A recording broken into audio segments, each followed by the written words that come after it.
հարց համար 11 կենսաթոշակների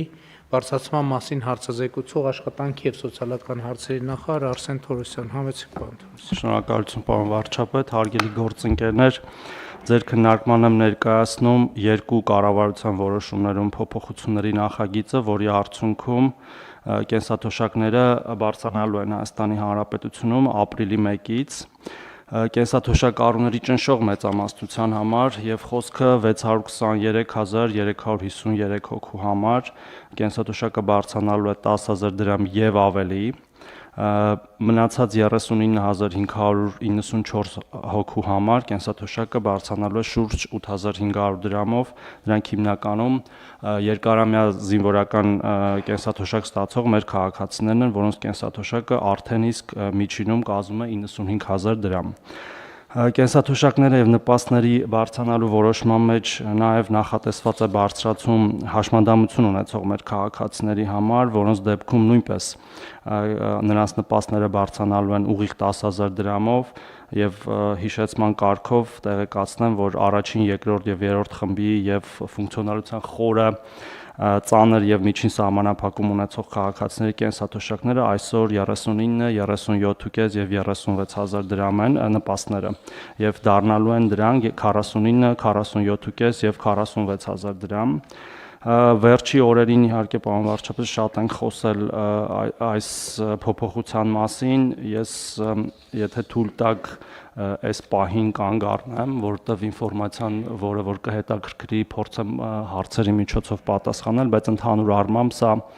շատ մեծ եւ էական փոփոխություն է մեր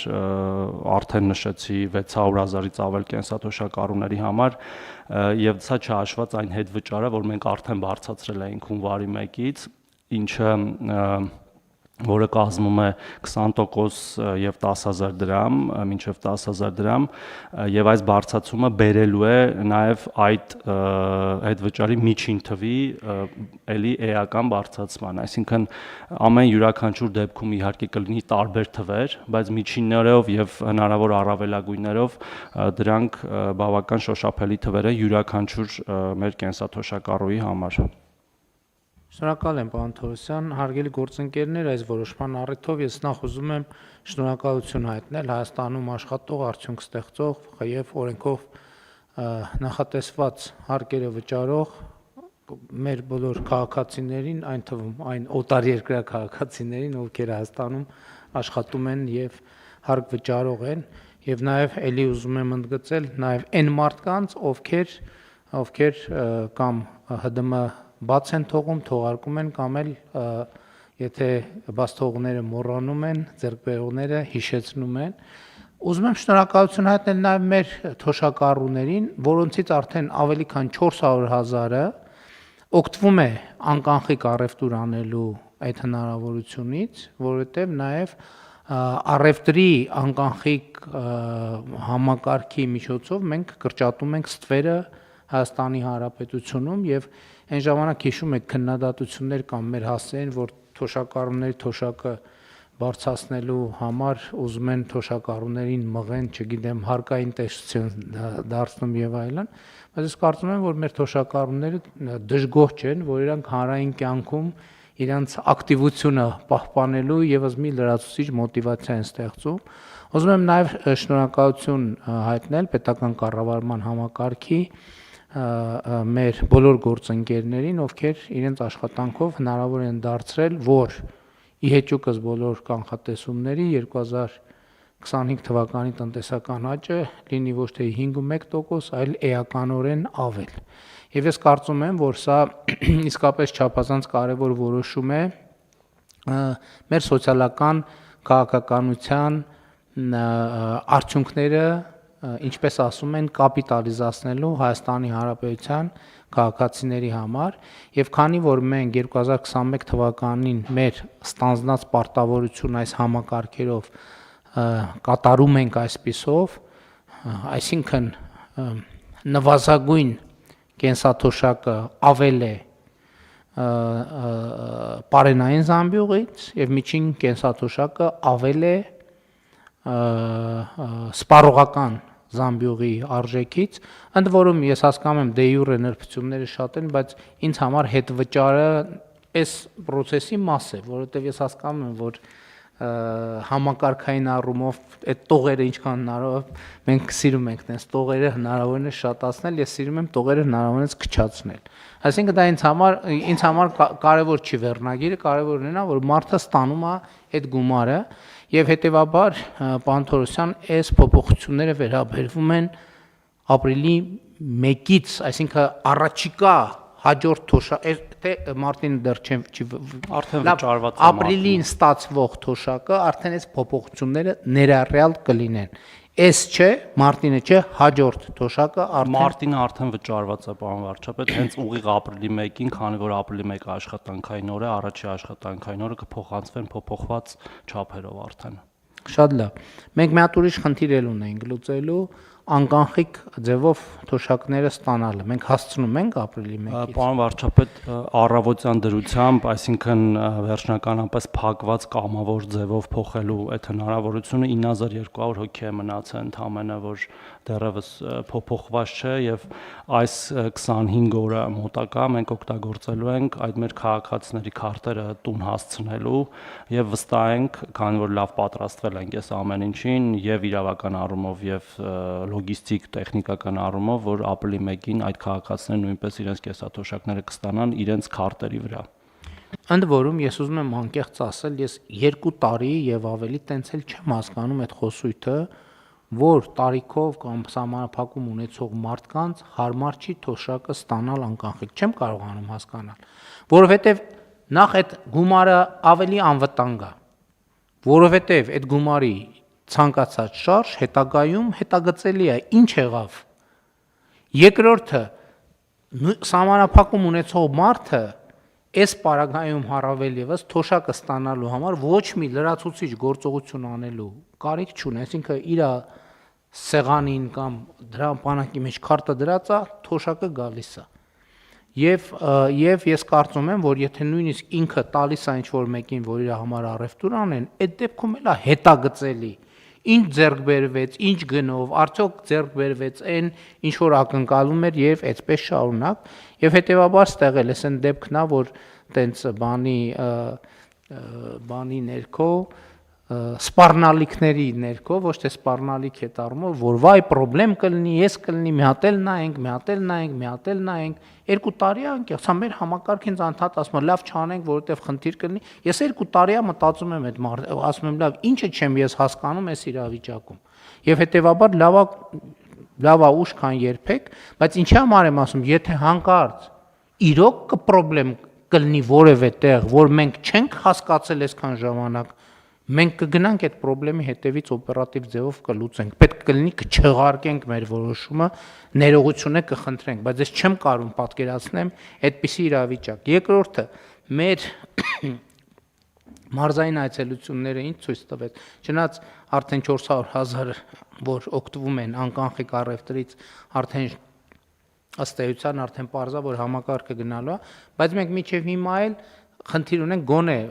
մարզերում հանդիպած մի քանի թոշակառուների հաղորդակցությունը ուղիղ եթերում ա եղել, ցույց է տալիս մենք խնդիր ունենք մարդկանց ներկայացնել, այնպես անել, որ իրանք տեղեկացված լինեն, թե դա իրանց ինչ օգուտ է բերում։ Այսինքն մենք պետք է այդ առումով միասնական սոցիալական ծառայությունները եւ այլն թող մարդկանց քաջալերեն, որովհետեւ մարդը ասում է, վայ, ես Դες դեպք էլ կա, երբ որ իրավիճակա նկարագրում, որ ինքը 5000 դրամ, ասենք, վարկ ունի վճարելու, որը իր համար պրոբլեմ է, ասում ենք, բայց եթե այդ նույն առևտուրը անկանխիկ անեք, առանց որևէ մեկի խնդրելու, այդ 5000 դրամը կառաջանա, կգոյանա ձեզ համար, հետեւաբար այս ուղղությամբ աշխատենք։ Հաջորդը, որ կենտրոնական բանկի հետ ենք աշխատել, եւ ես նամակագրությունից ճիշտ եմ հասկանում, մի շարք հիմնականում փոքր եւ միջին շահառուներից անկանխիկ առևտրի միջնորդավճարը նվազում է մարտի 1-ից, պարոն Գալստյան։ Իհարկե առաջին օրերին դեռ առաջին օրերի մեջ ենք, տեխնիկական խնդիրներ են, որոնք կլուծվեն, բայց մենք այդ որոշումը կայացրել ենք ավելի ճիշտ բանկերի մեր գործընկերների հետ կենտրոնական բանկը աշխատելա, խնդրում եմ կարճ ասել, այդտեղ ինչ լուծման ենք եկել։ Ուրեմն նախ շնորհակալություն պարոն վարչապետ, բանի հետ կապված, որոշման հետ կապված երկու տիպի քարտեր կան, մեկը արկանա, մյուսը արդեն միջազգային քարտերն են։ Միջազգային քարտերի համար գործում է 0.9% սակագին, գործելու է 0.9% սակագին։ Միջև հիմա ինչքան էր։ Միջև հիմա նայած տարբեր բաներ կար, բայց Ուզում եմ հասկանամ նվազում ինչքան է մոտ մոտավորապես։ կրկնակի։ Կրկնակի Մոտ նվազում։ կրկնակի նվազում կա։ Ու արկա քարտերի համար 0.5%, որի 0.5%-ա լինում, թե այդքան նվազում է։ Չէ, 0.9-ից իջնում է 0.5, 1-ից իջնում է 0.5, այնտեղ քանի որ միաթիվ չի, տարբեր տիպի խանութների համար տարբեր։ Այսինքն միջինում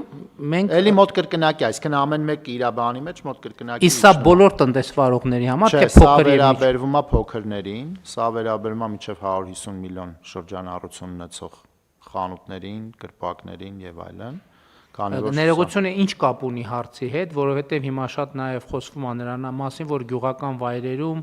շատ խուսափում են, թոշակառուներին չեն ուզում անկանխիկ առևտրին ընդառաջել, ասելով որ չի աշխատում, որ գնում ենք այդ մարդկանց ենք հարցնում, ասում ենք բա ժողովուրդ ջան, ինչի՞ է ծրագրից չեք օգտվում, ասում են փոքրների համար միջնորդավճարը խնդիր է։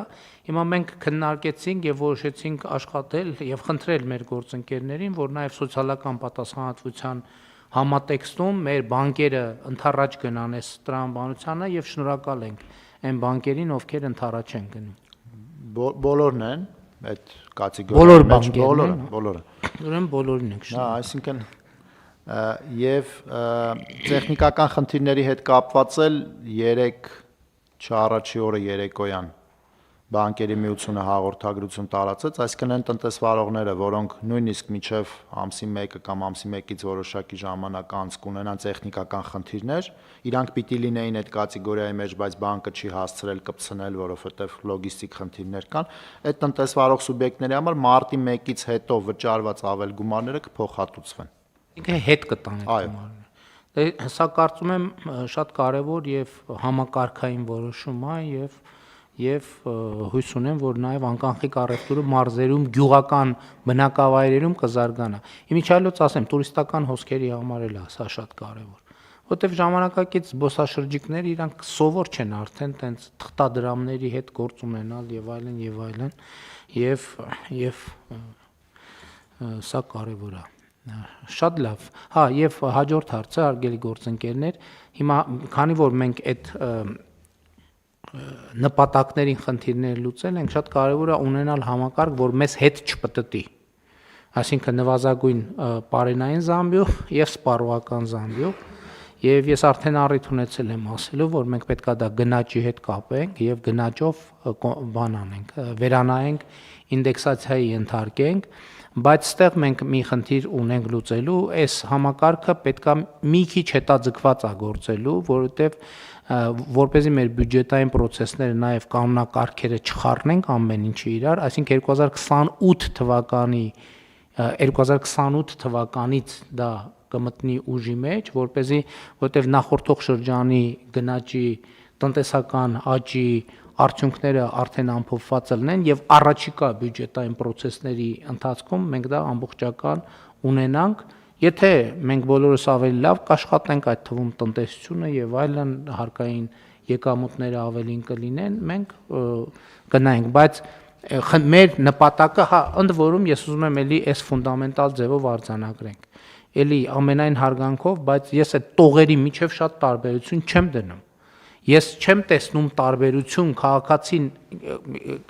ես կարծում եմ, որ եթե սոցիոլոգիական հարցում անենք, մեր թոշակառուների գոնե 97%-ը կասի ինձ չի տակրում ես բյուջետային որ տողով եմ այդ թոշակը ստանում, այդ գումարը ստանում։ Կարևորը որ ես ստանում եմ այդ եւ մեխանիզմն էլ մենք կարող ենք ստեղծագործ լինել, մերը քաղաքական խնդիրը լուծելն է, որ չվատանա, այսինքն եկել հասել ենք այդ կետին։ Հիմա սա թոշակառուի համար բարեկեցություն ինչ բառ թոշակառուի համար ապրուստի ապահովության նոր մակարդակը։ Մեր խնդիրն է, որ առնվազն երաշխավոր ենք, որ այս նոր մակարդակը չի իջնելու։ Ինչքան կավելացնենք փառք աշխատողներին, ստեղծողներին, բայց առնվազն պետք է մենք այս բուֆերը դնենք համոզվելու, որ հետ չի գլորվի իրավիճակը։ Համեցեք։ Շնորհակալ եմ, մեծարգո վարչապետ, հարգելի գործընկերներ, ես մի քանի բարձրաբանումներ ուզում եմ զեկուցել հատկապես այդ թվերի բովանդակության վերաբերյալ։ Պարոն Թորոսյանը արդեն նշեց, որ մենք չնայած նվազագույն կենսաթոշակ պարենային զամբյուղի արժեք, խնդիրը վաղուց էինք լուծել, մի քանի տարի առաջ էինք լուծել, որովհետև հիշենք, որ պարենային զամբյուղի արժեքը 34.500 է, 34.500 կամ 35.000-ի սահմաններում, մինչև այսօր, մինչև այս բարձրացումը պարենային զամբյուղի չափով առնվազն ապահովելու խոստում եղել էր կառավարության ծրագրով նվազագույն կենսաթոշակ ստացողների համար, որոնցը 36.000 էր արդեն իսկ նախորդ բարձրացումները հաշվի առած, ավելացնում ենք ևս 10.000 եւ լինում է 46.000։ 46.000-ը 35.000-ից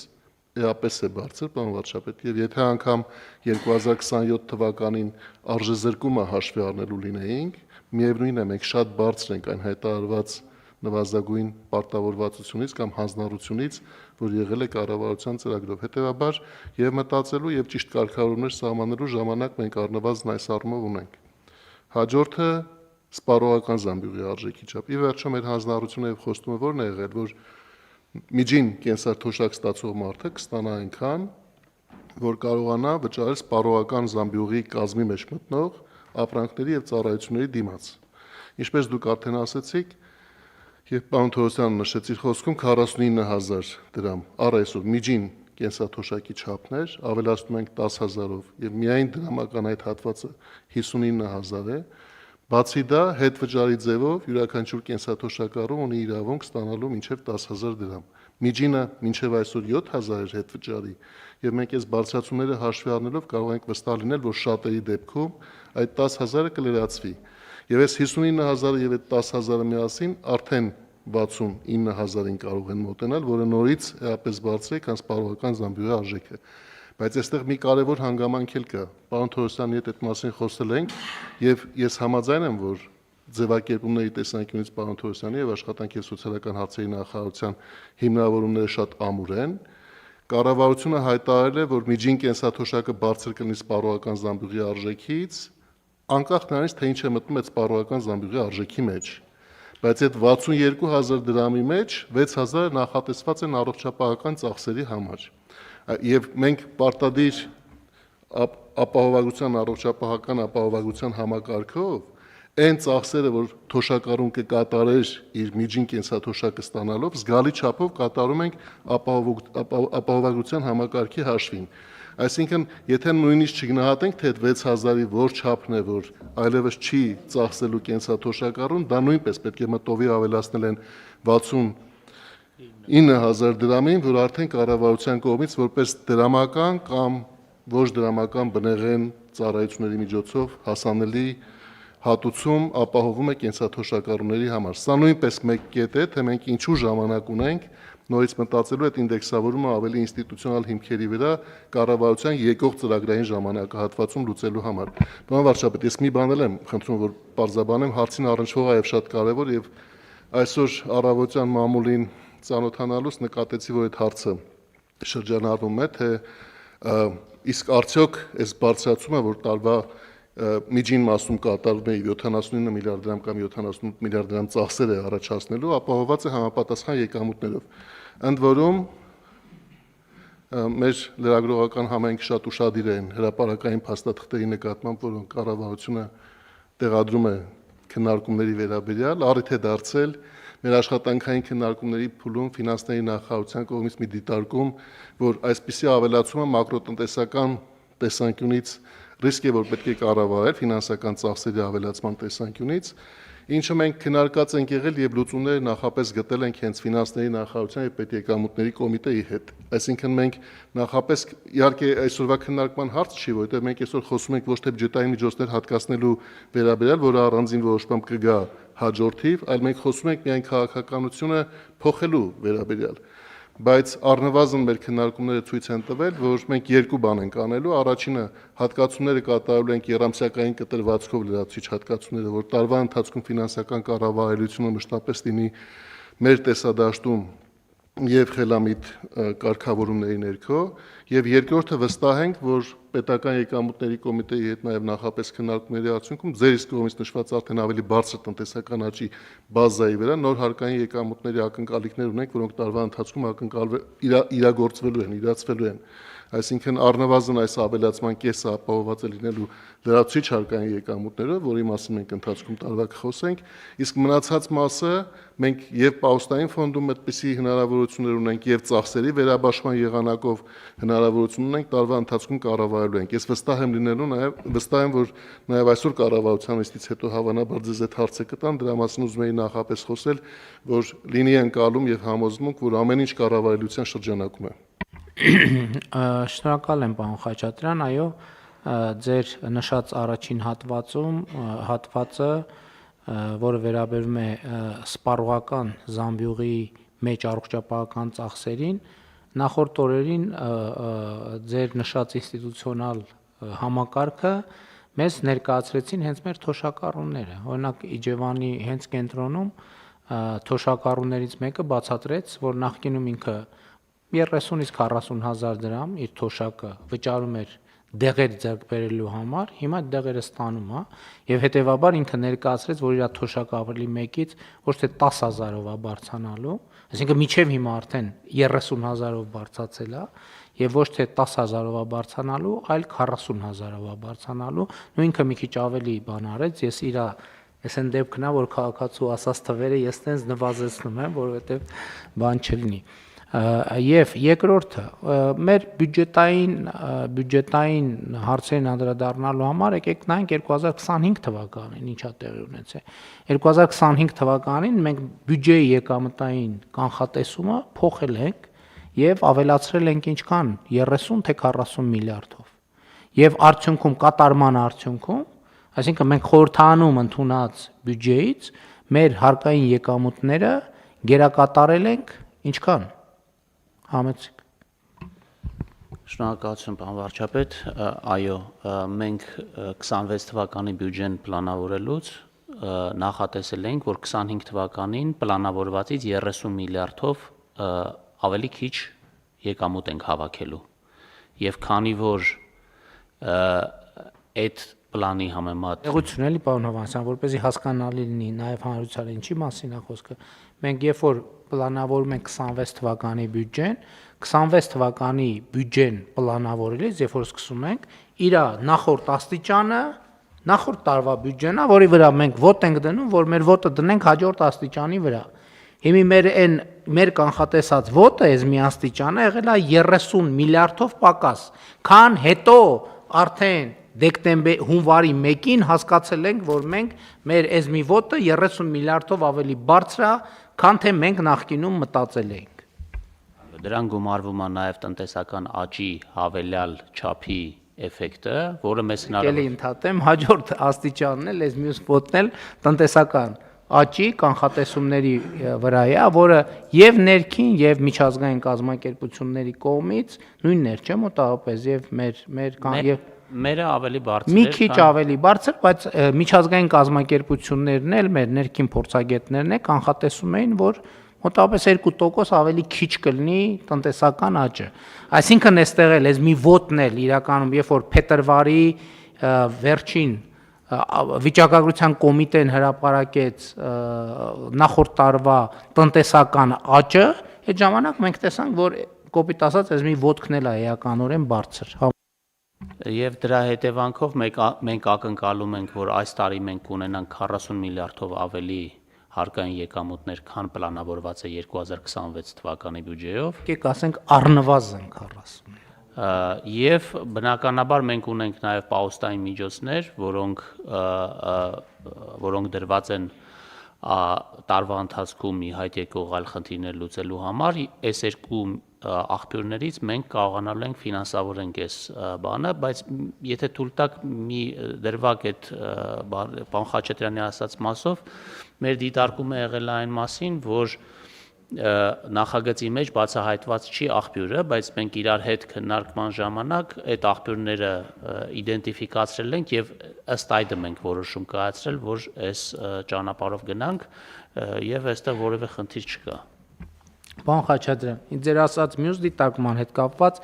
ինչ եմ ես այդպիսի վստահությամբ այդ կոմպենսացիայի ինդեքսացիայի թեման այդպիսի վստահությամբ ասել, այսինքն երկար փորձագիտական որ հաշվի առնելով ձեր ասած ռեզերվների արկայություն, այսինքն մեր խնդիրը, որ ես ձևակերպեցի, որ մեր թոշակը սպառողական զամբյուղից ներքև չգնա, եւ ես դա առանց մանրամասն փորձագիտական քննարկումների հայտարարեցի, նկատի ունենալով, որ մենք հիմա առաջ ենք, այսինքն եւ մենք ռեզերվ ունենք ավելի հանգիստ առանձնի արդյունանալու մտածել, խնդիրը հետեւյալն է, որ մեր թոշակը այլևս երբեք սպառողական զամբյուղի ցածր պետքա չլինի եւ չի լինի։ Սա պատմական փոփոխություն է, եկեք արձանագրենք եւ իմ ասածն է, որ պատմական փոփոխությունը ունի երկու առանձնահատկություն։ Առաջինը, երբ որ դրան հասնում ես, դա շատ լավ է, բայց հետո երբեմն մոռանում ես, որ պետքա խնամք տանել այդ պատմական ձեռքբերման նկատմամբ եւ դա գնում այլի հետագլորվում դեպի իր նախնական վիճակ։ Դա վերաբերում է ընդ որում ամեն ինչին, առիթ ունեցենք, դա վերաբերում է խաղաղությանը, դա վերաբերում է սոցիալական իրավիճակին, դա վերաբերում է կրթությանը, ամեն ինչին, բացարձակապես ամեն ինչին։ Պետքա ֆիքսել եւ խնամք տանել, որպեսզի այն ինչ որ ձեռք ես բերե, դա հետագայում զարգանա։ Հետևաբար ես եւս մեկ անգամ ուզում եմ շնորհակալություն հայտնել բոլորի թարգելի գործընկերներ, որովհետեւ իհարկե ոչ բոլորն են դալիճումներ կա, ում այս խոսքերը ուղղված են, որովհետեւ սա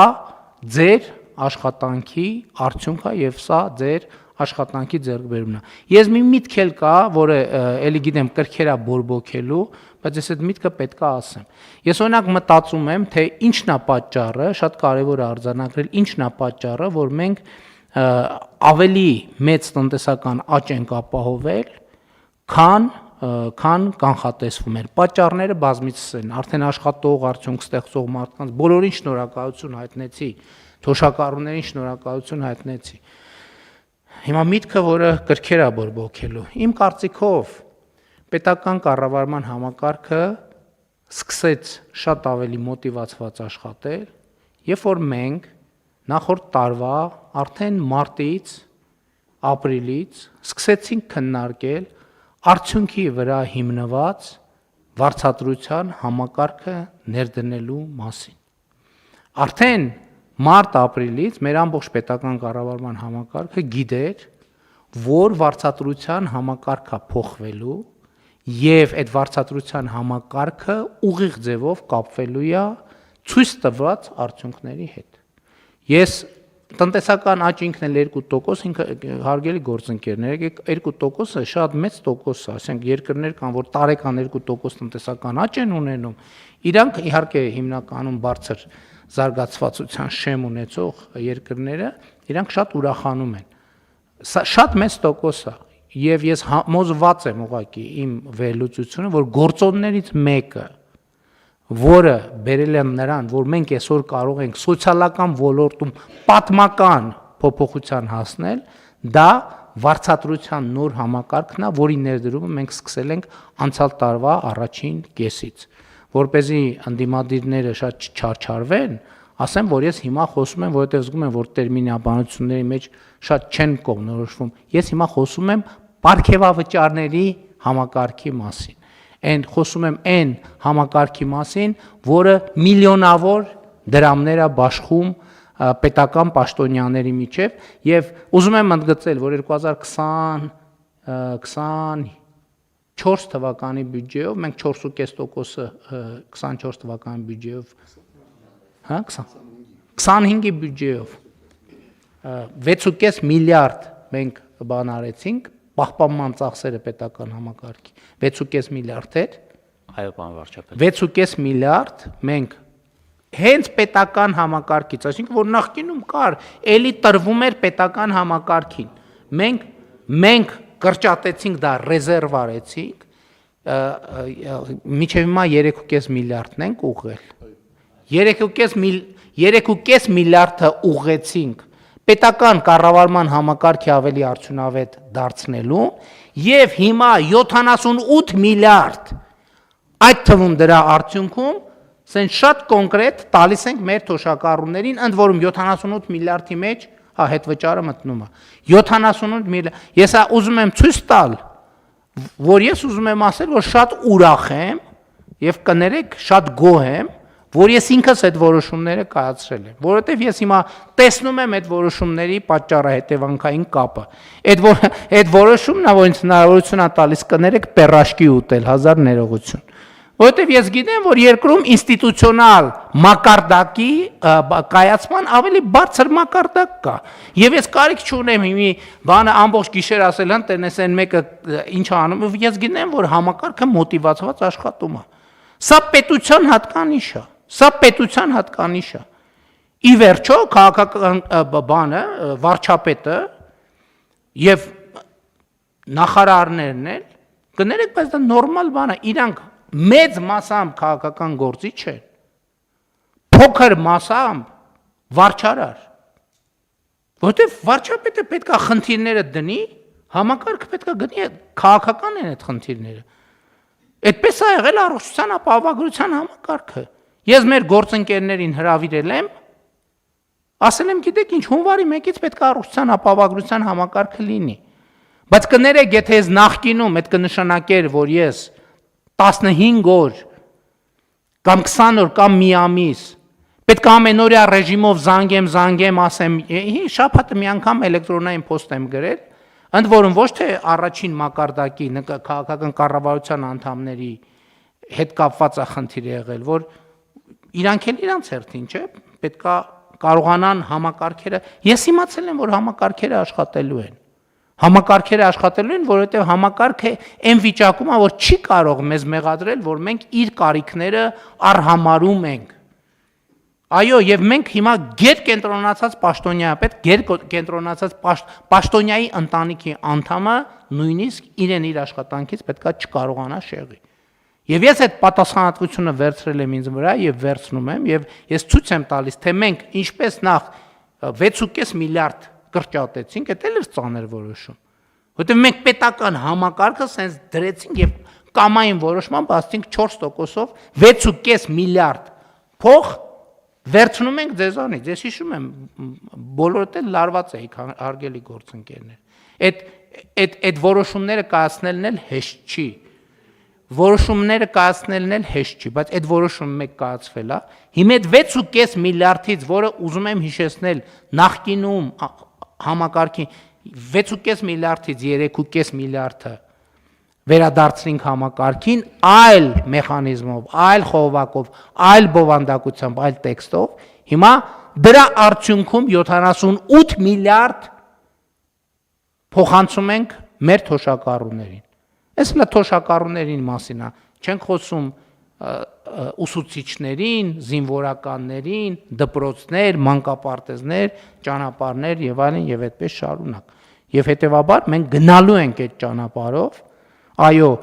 3.5 միլիարդ, 4 միլիարդ ամեն կիսամյակում ներդնելու ենք եւ ամեն կիսամյակում մի անգամ դրա դիմաց 100 միլիարդ, մի անգամ 50 միլիարդ, մի անգամ 70 միլիարդ լրացուցիչ միջոցներ են գեներացնելու պետական կառավարման համակարգում։ Սա մենակ մի բանի մասին է, սա այն մասին է, որ մենք որպես պետություն բավարար չափով լրջացել ենք։ Բավարար չափով լրջացել ենք եւ ես ուզում եմ շնորհավորել բոլորիս այս կապակցությամբ եւ ուզում եմ շնորհակալություն հայտնել նաեւ բոլորիդ կրկին այս արդյունքի համար։ Համեցեք։ Շնորհակալություն, պարոն վարչապետ, պարոն Թորոսյան, այնուամենայնիվ կոմունիկացիային պետք է մի քիչ ուշադրություն դարձնենք այս թեմայի, որովհետև թոշակառուների այդ հանդիպմանը տարբեր հարցեր էին բարձրացվում, որոնք պետք է հասցեագրել, մասնավորապես օրինակ իրենց տպավորությամբ ինքը որևէ կերպ էլ չի կարող կանխիկացնել գումար այդ քարտից, կարելի է սա կոմունիկացնել Չի ասել, որ կարան կանխիկացնել։ չէ, Դες մեկ օգտակար բան կա։ Օգտակար եւ երկրորդը շատ հանդիպեց իրականում թոշակառուների մեջ, որ իրենց մոտ տպավորություն է, որ սա միանվագ է։ Իհարկե ժամանակը կգա մինչև մայիսի 1 մի անգամյա, հա, մայիսի 1 եւ կտեսնեմ, որ երկրորդ անգամը, բայց մինչև մայիս դեռ 2 ամիս կա, խնդրում սա էլ կոմունիկացնել։ Համեցեք ոնտորս։ Շնորհակալություն պարոն Հարությունյան, իրականում ամեն ինչ շատ ավելի պարզ է, քան թվում է։ Այդ ապատեղեկատվությունները միտումնավոր են տարածվում այն քաղաքական ուժերի կամ քաղաքացիների կողմից, որոնք շատ դժգոհ են այս մեր որոշումից, որովհետև նույն եւ իրավական առումով եւ մենք բազմիցս սրա մասին խոսել ենք, այդ երկու հարցերն էլ հասցեագրված են, այսինքն ոչ մեկին չի արգելելու իր իսկ միջոցները օգտագործել այս կամ այն եղանակով, կլինի դա կանխիկ թե անկանխիկ, բայց մենք խրախուսում ենք, որ դա լինի անկանխիկ, որտեղ դա ձեռնտու է թե իրենց թե պետական բյուջեին։ Մարդկանց պետք է ասել, որ կանխիկացնելով իրանք փող են կորցնում։ Այո, իհարկե Իրանք կորցնում են։ կորցնում են փող։ Հիմա ես նաև ուզում եի թվերին անդրադառնալ, նույնը պարոն Հարությունյան, միանվագ լինելունն է, այսինքն երբ որ մենք բարձրացնում ենք ըստ էության թոշակները, դա նշանակում որ ամեն ամիս այն օրը, որոնք նրանք այն քաղաքացիներ ովքեր ստանում են թոշակ, ստանալու են պլյուս 10,000 դրամով թոշակ, չհաշված հետ վճարը, բայց մի բան եմ ուզում ասել, պարոն վարչապետ, դուք այդ պատմական որոշման մասով որ խոսում եք, մենք նույնիսկ նվազագույնն ենք արդեն մոտեցրել, նվազագույն կենսաթոշակը, նվազագույն սպառողական զամբյուղին։ Եվ ես մի երկու թիվ ասեմ, առավելագույն չափով օգտագործելու դեպքում հետ վճարը, նույն հաշվի առնելով նաև մեր մյուս 2% արկա քարտերի դեպքում, ինքը կկազմի 91% նվազագույն սպառողական զամբյուղի 56120 դրամ, այսինքն 46 գումարած հնարավոր ամենամաքսիմալ հետ վճարը։ Միջին ներկայիս հետ վճարի դեպքում ինքը կկազմի 86% եւ կանխատեսվող միջին հետ վճարի դեպքում 89%։ Ինչը ինչի 86%։ Նվազագույն աշխատավարձը, նվազագույն սպառողական, որտեղ պարենայինի դեպքում մենք լուծել եւ շատ անցել ենք, սա նշանակում է, որ նույնիսկ այն ամենացածր ստացողները, օրինակ ծերության նպաստ ստացողները, որոնք որ չունեն բավարար աշխատանքային ստաժ կենսաթոշակ ստանալ, նույնիսկ իրենց դեպքում մենք հասնում ենք նվազագույն սպառողական զամբյուղին եւ մի կտոր էլ ավելացնեմ, երբ որ դուք խոսեցիք ինդեքսացիայի մասին, 28 թվականից արդեն երբ որ պլանավորում ենք, մենք հիմա այնքան ավել ենք նվազագույն սպառողական զամբյուղից, օրինակ կանխատեսվող միջին հետ վճարով, միջին կենսաթոշակը 110%-ն է կազմում վերջին երամսյակի 2025 թվականին նվազագույն սպառողական զամբյուղ, այսինքն մենք 10% այդ ձեր ասած ռեզերվը, որպեսզի պատկերացնենք։ Այո, դրա համար պարոն Թորոսյան, եթե նկատեցիք, դա էի ասում։ Ես այդ թեմայով նախնական քննարկումներ եւ այլն շատ չեմ արել, մի թեթև էլեկտրոնային փոստով, եւ այդ որոշումը շատ վստահ հայտարարել եմ, թվում է այդ ռեզերվը հաշվի առնելով, որ մենք ռեզերվ ունենք, եթե հանկարծ ինչ որ բան այլ դիտանկյունից կնայենք, մենք այդ ռեզերվը կարող ենք օգտագործել, այդտեղ խնդիր չի։ Բայց յուրաքանչյուր կոնկրետ դեպքով, դա էլ է շատ կարևոր, որովհետև անձը ինքն էլ գիտի ինչքան է իր մաքսիմալը, այդ 22%-ով դա նույնիսկ 117% է կազմում, այսինքն միջին կենսաթոշակ գումարած հնարավոր առավելագույն հետ վճար հավասար է պարոն վարչապետ 72000 դրամ։ Շատ լավ։ Մի բան ասեմ միայն, որ մենք այս թեմաների քննարկման արդյունքում պետք է նաև անհատականացնենք, տեսնենք օրինակ, որովհետև մենք հիմա ասում ենք միջին թոշակ եւ այլն, մենք հիմա թվայնացման արդյունքում այդ թվում պարոն Գրիգորյան, մենք պետք է հանրապետության արդեն անհատականացված վստահ լինենք, որ թոշակառու չկա անհատապես, որ պակաս է ստանում բանից սպառողական զամբյուղից։ Պատկերացրեք ինչ եմ ասում, այսինքն կանոն ազգանունով մարդուն պետք է իմանանք, որտեվ եթե մեկը տեսնենք, որ բանը հետ վճարից նորմալ չի օգտվում եւ այլն, պետք է գնանք օգնենք մարդուն, ասենք գիտեք ինչ, անկանխիկ առայք այսքան բան կանենք, որպեսզի մենք, որտեվ հիմա ես չեմ բացառում, էլի լինում է դեպքեր, որ մեկ էլ մի քանի դեպք ա լինում, որ իրականում այս թվերը չեն ճշգրտվում, հետո ի ցույց է դրվում։ Դրա համար հետագայում գործիքները պետք է օգտագործենք, որ մենք քաղաքականությունը ներմուծեցին, համակարգը մեզ ասի, գիտեք ինչ, հանրապետությունում 300 թոշակառու կա, որի հետ կապված շեղում կա միջինից, եւ մենք պետք է 300 մարդու հարցը կարողանանք լուծել։ Եթե նման ես վստահ չեմ Այդ նման։ հիմա էլ կարող ենք անել, այսինքն մենք բոլորին անհատականացված գիտենք, ով ինչքան է ստանում, ով ինչքան հետ վճար է ստանում։ Դե շատ ավելի լավ, պարոն Թորոսյան, հիմա ինչ որ դուք հայտարարեցիք, խնդրում եմ մի հատ ստուգեք, որ անհատական մակարդակով իմանանք, որ մեր քաղաքական հայտարարությունները 100% ծածկույթ ունեն։ Եթե 100% չի ծածկույթը, մենք հետագայում մտածենք ոնց անենք, որ 100% ապահով։ Մի կարճ մեկնաբանություն 100% ծածկույթը այն ինչ որ հայտարարում ենք, բայց նվազագույնի դեպքում ես ասացի ինչքան ենք մոտենում նվազագույն սպառողական զամբյուղին,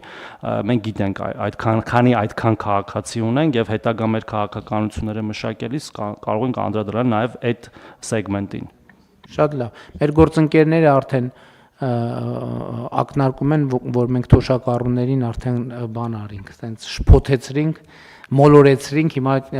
մարդիկ հետևելով գլխի չեն ընկնելու ինչի մասին է, ես առաջարկում եմ, որ մնացած հարցերը հետագա հարցերի քննարկմանը անդրադառնանք, հիմա արձանագրումն է, որ ապրիլի 1-ից եւ հետագայում թոշակները 10000 դրանով միջինում 10000 դրամով բարձրանում են, ինչի կապակցությամբ բոլորի շնորհավորում եմ։ Հարցը դրվում է քվեարկության, ովքեր են դեմ որոշման ընդունմանը, դեմ չկա, որոշումն ընդունված